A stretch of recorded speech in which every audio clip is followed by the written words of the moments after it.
Welcome into Outkick the Show. I am Clay Travis, your fearless leader. I hope all of you are having fantastic Fridays, wherever you may be across this great country or this great land. It's the weekend, and usually everybody's excited about the weekend because things are going to be so much different, and now you're still probably going to be at your house on Saturday or Sunday, not living that much differently than normal. But you've at least got this show to enjoy as you roll into the weekend. All right, a couple of different things I want to hit off the top. Coronavirus. I know that everybody wants to sell you doom and gloom and the world is ending and everything is awful. I actually am going to continue to be a voice of reason, sharing you actual positivity as things are getting better. All right, let's go to Europe. Let's start in Europe. Italy, 13 straight days that they have had fewer cases than they had on March 21st, which was the peak of their total new daily cases. All right. That was the peak, March 21st. A lot of people on social media can't read, and so they go look at the peak and they say, oh, but it hasn't been down every day since March 21st. That's not what I'm saying. I'm saying March 21st was the peak of new daily infections in Italy. Since then, the number has gone down for 13 straight days. That's what we call a trend. 2 weeks of declining numbers nearly is a trend. Italy is getting better. Also getting better, Spain and Germany. Both of those countries have had 6 straight days of numbers below where they were when they hit their peak. All right? So, Italy, Germany, and Spain, the 3 countries with the largest outbreaks of the coronavirus in Europe, are all on the backside of their curve getting better. United States, we continue to move around a lot of noise in the numbers. I will say, if you want positivity from yesterday, the United States had fewer deaths yesterday than they did on Wednesday. We'll see what the numbers look like on Friday. We'll see what the numbers look like on Saturday and Sunday as we move on. But a positive, Thursday, there were fewer deaths in the United States, according to the World Meter site that I linked out, than there were on Wednesday. We'll see what happens on Friday. We don't know for sure, but we'll see what happens going forward. Those are bits of pretty strong positivity that are out there. People say, hey, you're not holding people accountable. You're not holding leaders accountable. Whatever you want to argue there, all right? I will say this. If you live in the state of Georgia, your governor should probably know that there are asymptomatic cases and that aids in the spread of the disease, right?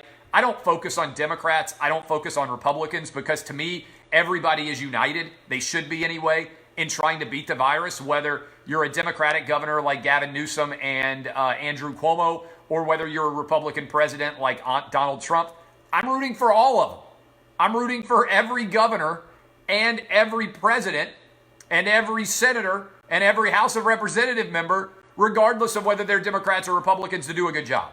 And I want them to be as informed and taking and leading us to good decisions as possible. The fact that some people want to make this a political issue to me is crazy. Absolutely insane. I want Democrats and Republicans across the nation who are governors to do a good job. I want Donald Trump to do a good job. I want Dr. Fauci and Dr. Birx and Mike Pence to all do good jobs. The fact that this is in some way considered to be a partisan-related issue is, I think, primarily a creation of social media, which isn't an accurate reflection of the real world. But if you are in any way influenced by what you hope occurs by the political party of a governor or by the political party of a president, you are an imbecile and you are making things worse for the rest of us in this country who just want to kick the coronavirus's ass. That's what we're trying to do. That's what we want to do regardless of politics. Democrat, Republican, Jew, Gentile, Muslim. I don't care who you are. I don't care what you are. I want to beat the coronavirus's ass, which is why I want to give a shout out for Dabo Sweeney.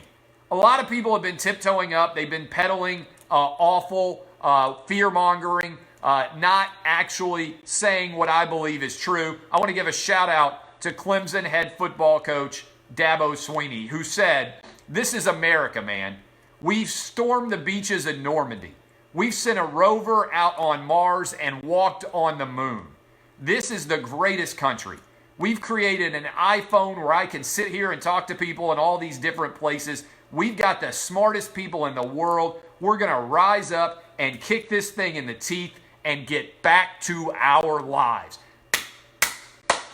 God bless Dabo Sweeney. Everybody out there running around like their head is on fire. I'm going to reiterate what Dabo Sweeney just said. That's what everybody, in my opinion, in the world of sports should be saying. It's what I've been saying. Whether you're a Clemson Tiger or not, I think you should be standing up and saluting what Dabo Sweeney just said. I'm going to read it again because I think it needs to be coming off from the rooftops. I think it needs to be resounding around this country, all right? The lack of historical knowledge and people who think we're going to get our ass kicked by this virus blows my mind, all right? Here is Dabo Sweeney. I'm reading this again. These are his quotes. This is America, man. We've stormed the beaches of Normandy. We've sent a rover out on Mars and walked on the moon. This is the greatest country. We've created an iPhone where I can sit here and talk to people in all these different places. We've got the smartest people in the world. We're going to rise up and kick this thing in the teeth and get back to our lives. Dabo said he expects for college football to be back in the fall. I agree. And I agree with Dabo. There were some other quotes he gave. I agreed with everything I read. That's my mindset. I'll leave it to the smart people to figure out the doomsday scenarios. We've got one scenario, and that's to run down that hill and kick it off in the valley. God bless Dabo Sweeney. I got to say. Let me also say this, all right? Fear-mongers lose, all right? This country was not founded on fear.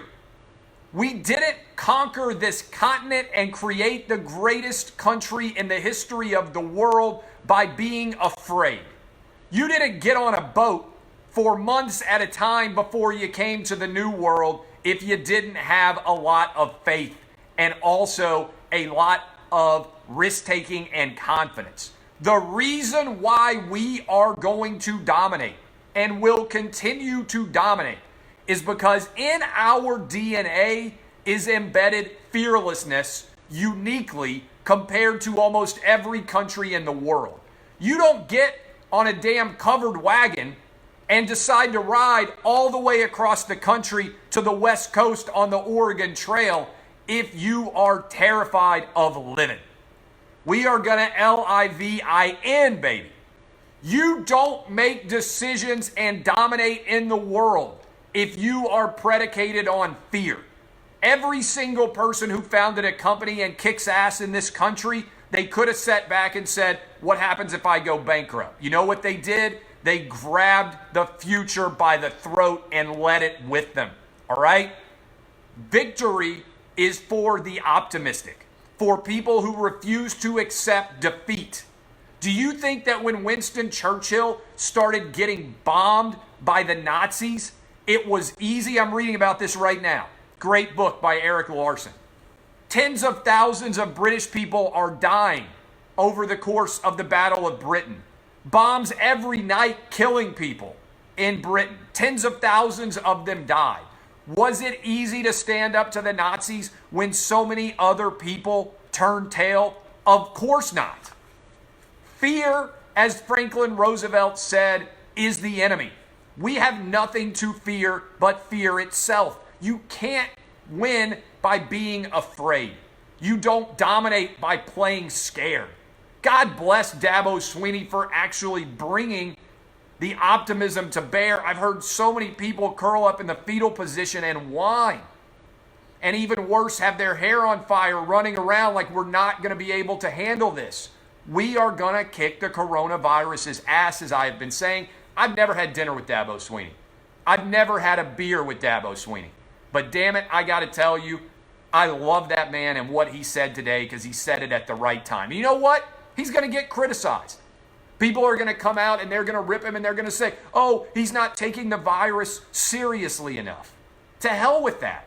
He's already planning for when we've kicked the virus's ass. That's what people in his position should be doing. God bless him. God bless Clemson for hiring him. I salute you, Dabo Sweeney. Props to you. Speaking of who I don't salute Jemele Hill because she represents the counterpoint to Dabo Sweeney. We had a situation where we need millions of supplies to help people on the front lines. Robert Kraft is a billionaire. He could go sit off in his mansion somewhere with his own private staff of doctors and ensure that he was perfectly fine and he could ride this thing out and he didn't have to do anything at all. Instead, he decided that he wanted to do what he could, and so he went and got 1.7 million of these N95 masks to bring back to Massachusetts to help, and also sent hundreds of thousands of them down to New York. That's the very essence of American capitalistic spirit.